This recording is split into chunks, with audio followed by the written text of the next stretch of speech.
오늘 말씀은 에레미야 42장 말씀입니다. 40장부터 계속해서 지금 예루살렘이 멸망 후에 일어난 이야기들을 해주고 있습니다. 오늘 42장 말씀에는 그 남은 요하난이 이끄는 군대 장관들 그리고 또 백성들 살아남은 자들이 에레미야를 찾아와서 에레미야에게 기도 부탁을 하는 내용입니다. 당신이 하나님께 기도해서 좀 그 응답을 들어 우리에게 전달해 주십시오. 그것이 좋든지 싫든지 우리가 그대로 행하겠습니다. 라고 그렇게 기도 부탁을 하였습니다.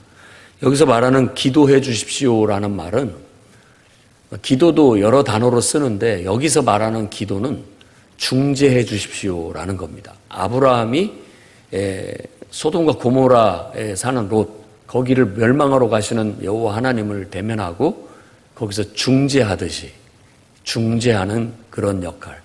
그래서 오늘날도 우리가 기도를 할 때 중보기도 한다라고 많이 그렇게 얘기를 하는데 그와 좀 유사한 듯한 그런 단어입니다. 그러니까 우리가 갈 길, 우리가 할 일 어떻게 해야 되겠습니까? 어디로 가야 되겠습니까? 하나님께 그 뜻을 물어서 그 응답하시는 바를 우리에게 전달해 준다면 그것이 우리에게 좋든지 싫든지 우리는 그 말씀대로 따르겠습니다.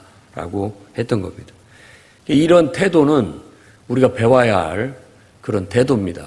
그러니까 모든 유대인들이 그와 같은 신실한 신앙을 가져야 마땅합니다. 하나님을 섬긴다라는 것은 그야말로 하나님을 섬기는 겁니다. 내가 필요할 때 하나님 도와주세요 하고 필요할 때만 부르는 게 아니고 하나님을 섬긴다라는 건 하나님 명령하십시오 뭐든지 하겠습니다 라고 하는 입장인 거죠. 그러니까 우리가 하나님을 예수님을 주인으로 섬기느냐 아니면 내가 그분을 종으로 부리느냐 이거에 따라서 올바른 신앙과 그렇지 못한 어린 신앙과 구분이 됩니다. 그러니까 육신적인 신앙은 하나님을 위하는 듯 하지만 사실은 하나님을 우리가 부리는 거고 진짜 성숙한 신앙인은 늘 하나님을 위해서 정말 하나님 말씀에 순종해서 살아감으로써 결국은 하나님의 종으로서 살아가는 것이 곧 내게 축복이고 기쁨이고 영광이다라고 그렇게 여기면서 살아가는 신앙이 성숙한 신앙인 겁니다. 이때 에레미야에게 나온 요하난과 그 일단의 무리들은 올바른 신앙의 태도를 가지고 에레미야에게 나왔습니다. 3일 후에 에레미야가 좋다 그러면 내가 기도하겠다 하고 3일 후에 다 불러 모읍니다. 하나님이 내게 말씀을 주셨다라고 하면서 10절에 그렇게 얘기합니다. 너희가 이 땅에 눌러 앉아 산다면 너희를 세우고 헐지 않겠다. 이것은 곧 재난의 뜻을 돌이킨다는 말이다 라고 그렇게 말합니다. 그리고 너희가 두려워하는 바벨론 왕을 두려워하지 말라. 하나님이 너희를 불쌍히 여기듯이 그 왕이 너희를 불쌍히 여겨 다시 이 고국 땅, 이 분향으로 돌려보내게 할 것이다 라고 그렇게 하나님 말씀을 전합니다. 그리고 난 다음에 하나님 말씀을 전하고 난 다음에 반응을 이렇게 보니까 딱 보면 알죠. 반응이 그렇게 썩 좋지 않습니다. 얼굴 표정들이. 그래서 이제 에레미야가 하나님이 주신 말씀을 전달하고 자기의 의지를 말합니다. 그러니까 너희가 나한테 기도 부탁하지 않았느냐. 그리고 내가 하나님의 말씀을 전하면 좋든 싫든 다 듣고 그대로 순종하겠다고 하지 않느냐. 그런데 너희들을 보니까 너희들의 말이 거짓이다. 이렇게 그들을 얘기하고 있습니다. 결국은 너희가 이 땅에 하나님 말씀대로 머물러 산다면 그와 같은 축복이 있겠지만 하나님이 재난을 거두시고 이 땅에서 다시 회복시켜 주겠지만 만일 이 땅에 살지 않겠다. 전쟁도 없고 또 양식의 궁핍함도 없고 살기 좋은 애굽 땅으로 편안한 길을 택해서 간다면 만일 거기로 들어가서 애굽에 들어가서 살기로 고집한다면 칼이 따를 것이고 기근이 따를 것이고 그걸로 인해서 너희는 죽게 될 것이다. 칼과 기근과 전염병, 대표적인 어떤 천벌이죠. 하나님이 내리는 벌. 그 재난에 벗어날 자가 없다. 그리고 결국 너희는 가증함과 놀람과 저주거리 그리고 치욕거리가 되게 될 것이고 다시는 이 땅으로 돌아오지 못할 것이다 라는 그런 아픈 얘기를 하게 됩니다. 결국 이제 다음 장에 나타나겠지만 그들은 애굽행을 결정합니다. 자, 하나님 말씀을 듣고 순종한다는 게 그건 우리가 아무 생각 없을 때는 당연히 하나님 말씀을 듣고 우리가 순종해야죠 라고 얘기를 하는데 지금과 같이 애굽밖에 갈 데가 없어. 거기는 전쟁도 없고 먹을 양식도 풍부하고 거기 가면 편안하게 살 거야 라고 마음에 이미 그렇게 하기로 마음을 먹어놓은 상태에서 하나님 말씀도 아마 그런 말씀일 거야 분명히 라고 생각하고 있는데 정반대의 얘기를 하는 겁니다. 이 땅에 머물러 살아라. 고생스럽고 힘들지 모르지만 이 땅에 머물러 사는 것이 미래를 위한 것이고 너희의 희망을 위한 것이다. 미래의 희망을 위한 것이다 라고 말했을 때 그들의 상식선에서는 그 말이 하나님 말씀으로 들리지 않는 거예요. 믿기지 않고. 그러면서 얘기하는 게 예레미야 너가 바벨론을 좋아해가지고 바벨론 왕이 너 잘해준다고 우리까지 끌고 가서 거기서 노예로 만들고 우리를 죽이려고 하느냐. 예레미야의 개인적인 의견으로만 듣는 거예요. 이게 참 곤란합니다.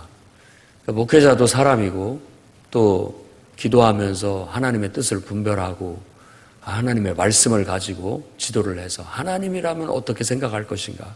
하나님이라면 어떤 말씀을 주실 것인가? 하나님이 기록한 우리에게 주신 성경 말씀에는 이런 상황에 대해서 어떻게 우리에게 말씀하고 있고 지도하고 있는가? 이런 것을 통해서 균형 잡히게 하나님 말씀을 이렇게 찾아내는 겁니다. 하나님의 말씀은 당장 눈앞만 보지 않고 미래를 내다보고 있고 더 폭이 넓습니다. 훨씬 우리 인생에 보는 눈이. 그래서 하나님의 눈은 7개라고 보통 그렇게 은유적으로 얘기를 하는 거예요. 계시록에도 그렇고 신약의 그룹들을 통해서 눈 붙어 있는 것들을 한번 보시면 알겠지만 여러 개의 눈이 붙어 있다라는 건 그렇게 보는 눈이 많다라는 것은 견해가 뛰어나다. 더 많은 걸 보기 때문에 판단이 옳다. 더 정확히 볼 수 있다. 더 멀리 볼 수 있다라는 그런 의미를 갖는 거예요. 그래서 이 백성들도 기도할 수 있지만 왜 에레미야에게 그런 기도 부탁을 했느냐? 에레미야가 더 하나님의 마음을 읽어내는데 가깝기 때문에. 그래서 기도하는 신실한 사람들은 기도하면서 하나님의 눈으로 세상을 보는 거예요. 과거도 하나님의 눈으로 헤아려보고 하나님의 마음으로 또 현재를 바라보고 하나님의 눈과 마음으로 미래를 이렇게 내다보면서 해석하면서 그 속에서 들려오는 하나님의 음성을 듣고 거기에서 갈 길과 해야 할 일들을 찾아내는 거예요. 우리가 영적으로 깨어있다면 기도하면서 하나님 마음과 하나님의 눈으로 자꾸 이렇게 승귀가 돼야 됩니다. 내 생각, 내 마음, 내 감정, 내 눈으로 보고 느끼고 판단하는 거, 그거에 너무 치우치면 안 됩니다. 그걸 무관심해라는 뜻도 아니고 그런 정보들을 충분히 우리가 갖고 있지만 우리는 의도적으로 기도하면서 하나님의 마음, 하나님의 생각, 하나님의 눈으로 다시 관점을 바꿔서 바라보고 해석을 해야 되는 거예요. 그래서 내 생각, 내 뜻대로가 아니라 하나님의 생각, 하나님의 마음과 하나님의 뜻대로 나아가는 것이 믿음으로 산다는 뜻이고 하나님을 섬긴다는 뜻입니다. 그게 우리의 실제 생활 속에서 이루어질 때 우리는 성숙한 하나님의 백성이 되는 거고 하나님과 가까운 정말 아브라함이나 모세처럼 하나님과 가까운 친구처럼 그분 뜻대로 그분과 동행하는 그런 삶을 살아가게 되는 겁니다. 그런데 내 생각에 너무 집착을 한다든지, 내가 지금 눈에 보는 환경에 너무 집착을 한다든지 이러면 하나님의 말씀이 이렇게 오는데도 불구하고 이건 하나님의 생각으로 받아들이지를 못하고 인간의 생각으로 치부를 해서 자기 생각이 더 옳고 자기의 결정이 더 크게 느껴져서 하나님의 뜻과 하나님의 말씀을 받아들이지 못하는 결과를 가져오게 되는 겁니다.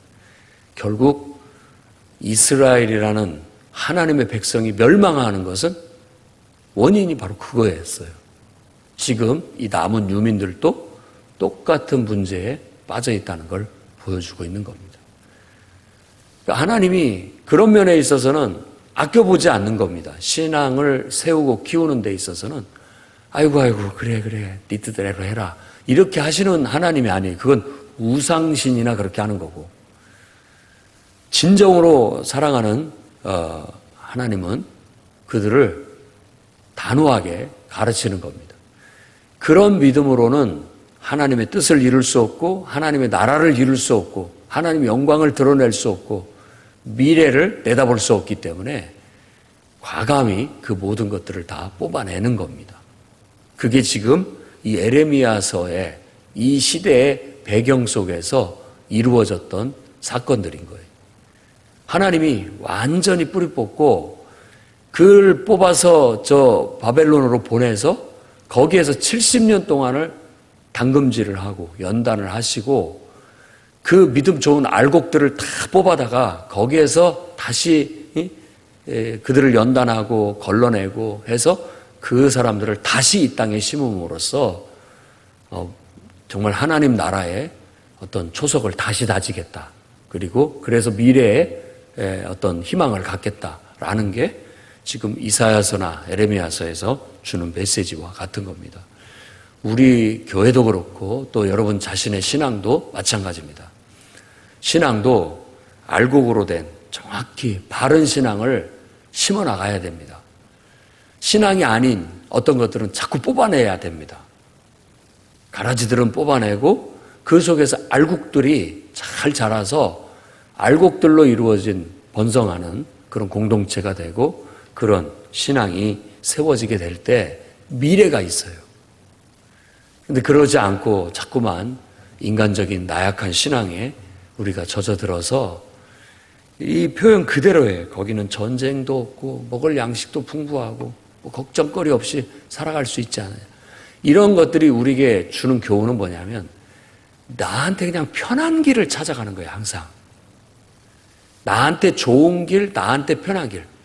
말은 좋든 싫든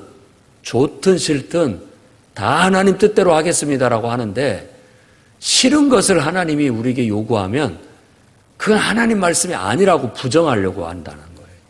이런 것들을 우리가 주의하게 된다면 너무 우리가 편한 쪽으로만 생각하고 편한 길로만 찾아가고 편하게 신앙생활을 하려고 한다면 다 결국은 안 좋아질 거라는 거예요.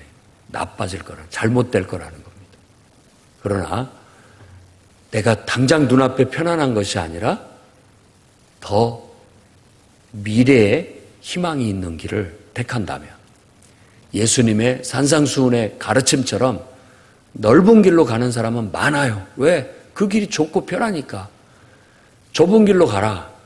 그 길은 협착하고 그리 가는 사람은 적다. 왜? 그게 당장에 편하고 좋은 것이 아니기 때문에. 그러나 그 길이 생명의 길이다. 너희의 살 길이다. 미래가 있고 희망이 있는 길이다. 라고 교훈하는 겁니다.